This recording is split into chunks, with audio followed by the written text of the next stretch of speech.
नमस्कार मित्रों। आज परम पावन पुण्य वैशाख मास की वरुथनी एकादशी का व्रत है। उसकी कथा इस प्रकार है।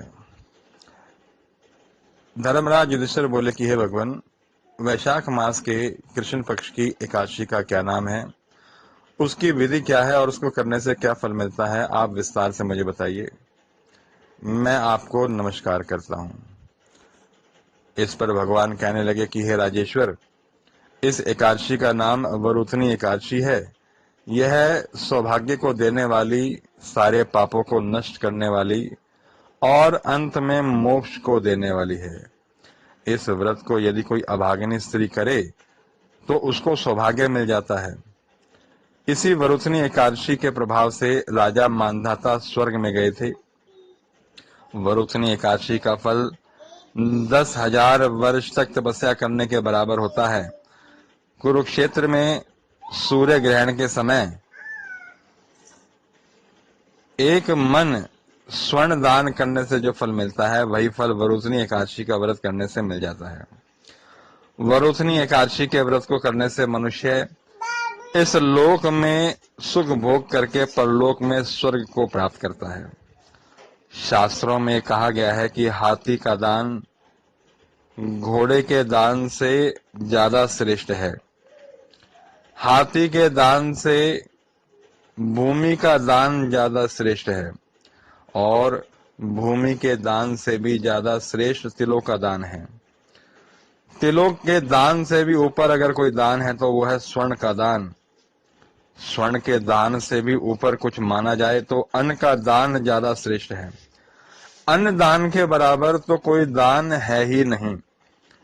अन्न दान से देवता प्रसन्न होते हैं, पितर प्रसन्न होते हैं और मनुष्य प्रसन्न होते हैं। ये तीनों तृप्त हो जाते हैं। शास्त्रों में तो इसको कन्यादान के बराबर माना गया है। वरुथनी एकादशी के व्रत से अन्नदान और कन्यादान, इन दोनों के बराबर फल मिल जाता है। जो मनुष्य लोभ के वश होकर के कन्या का धन हर लेते हैं, वे प्रलय काल तक नरक में वास करते हैं और अगला जन्म भी उनको बिलाव का लेना पड़ता है, यानी कुयोनि में प्राणी पड़ जाता है। जो मनुष्य प्रेम एवं धन सहित कन्या का दान करते हैं, उनके पुण्य को तो स्वयं चित्रगुप्त भी नहीं लिख पाते। वरुथनी एकादशी का व्रत करने वालों को दशमी के दिन कुछ वस्तुओं का त्याग कर देना चाहिए, जैसे कांसे के बर्तन में भोजन करना, मांस का आहार करना, मसूर की दाल का आहार लेना, चने का शाक लेना, कोदो का शाक लेना और शहद, इसका भी त्याग करना चाहिए।